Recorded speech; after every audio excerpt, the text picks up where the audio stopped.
देश के पहले प्रधानमंत्री और राष्ट्र निर्माता पंडित जवाहरलाल नेहरू की जन्म जयंती के अवसर पर देश भर में धूमधाम के साथ बाल दिवस मनाया गया। इसी कड़ी में मध्य प्रदेश के मऊगंज जिले में भी कांग्रेस की कद्दावर नेत्री और वरिष्ठ समाज सेवी अरुणा तिवारी ने गुरुकुल विद्यालय पहुंचकर जहां छात्र छात्राओं के साथ मिलकर बाल दिवस बड़े उत्साह और हर्षोल्लास के साथ मनाया।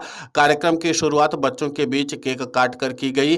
विद्यालय परिसर बच्चों की हंसी खुशी से गूंज उठा और माहौल पूरी तरीके से उत्सवमय हो गया। अरुणा तिवारी ने बच्चों को संबोधित करते हुए बाल दिवस का महत्व समझाया। उन्होंने बताया कि यह दिन देश के पहले प्रधानमंत्री पंडित जवाहरलाल नेहरू के जन्म दिवस पर मनाया जाता है, जिन्हें बच्चों से अत्यधिक प्रेम था और जिन्हें प्यार से चाचा नेहरू कहा जाता है। उन्होंने छात्रों को संबोधित करते हुए कहा कि देश का भविष्य बच्चे ही हैं, इसलिए उन्हें शिक्षा, संस्कार और आत्मविश्वास के साथ आगे बढ़ना चाहिए। विद्यालय के छात्र छात्राओं ने भी बाल दिवस के अवसर पर कविता, गीत और नृत्य प्रस्तुत कर सभी का मन मोह लिया। अरुणा तिवारी ने बच्चों के उज्जवल भविष्य की कामना करते हुए विद्यालय प्रबंधन की जमकर सराहना की और कहा कि ऐसे आयोजनों से बच्चों के अंदर आत्मविश्वास बढ़ता है और उनके व्यक्तित्व का विकास होता है। इस दौरान विद्यालय परिवार की शिक्षक शिक्षिकाएं व स्थानीय ग्रामीण लोग मौजूद रहे। कार्यक्रम के अंत में बच्चों को मिठाई और कॉपी पेन वितरित कर बाल दिवस को यादगार बनाया गया। इसी के साथ अरुणा तिवारी ने कहा कि देश का भविष्य बच्चे हैं और बच्चों को लेकर के हमें संवेदनशील होना चाहिए और हमें राष्ट्र निर्माता पंडित जवाहरलाल नेहरू के उस सोच को भी आगे बढ़ाने की जरूरत है, जिसमें उन्होंने सभी भेदभाव को खत्म करके आपसी सहयोग की भावना से आगे बढ़ने के लिए प्रेरित किया गया है।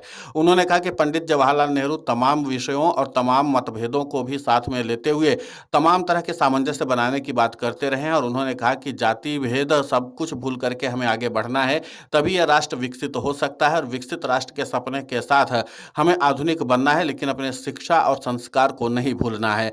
अरुणा तिवारी ने इस बात पर बल दिया कि वर्तमान समय में शिक्षा विसंगतियों पर भी ध्यान देने की जरूरत है और इसी के साथ अपने नैतिक विचारों को भी शुद्ध रखने की जरूरत है, ताकि बच्चों के अंदर सहिष्णुता विकसित हो और बच्चे अपनी धारणा को और भी ज्यादा मजबूत कर सके। इसके अलावा बच्चों को खुलकर अपनी बात बताने के लिए भी प्रेरित किया जाना चाहिए।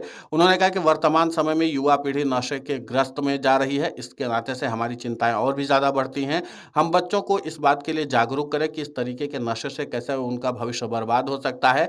हमें अपने महापुरुषों, खासकर पंडित जवाहरलाल नेहरू के उन सपनों के बारे में बच्चों को बताना जरूरी है, ताकि उन सपनों को पूरा करके भारत को एक बार फिर से विश्व स्तर पर कीर्तिमानमय बनाने की पूरी जो कोशिश है उसको पूरा किया जा सके। अब देखना महत्वपूर्ण होगा कि जिस तरीके से कांग्रेस की कद्दावर नेत्री अरुणा तिवारी ने इन बातों को रखा है, बच्चे इसमें कितना ज्यादा आत्मसात करते हैं।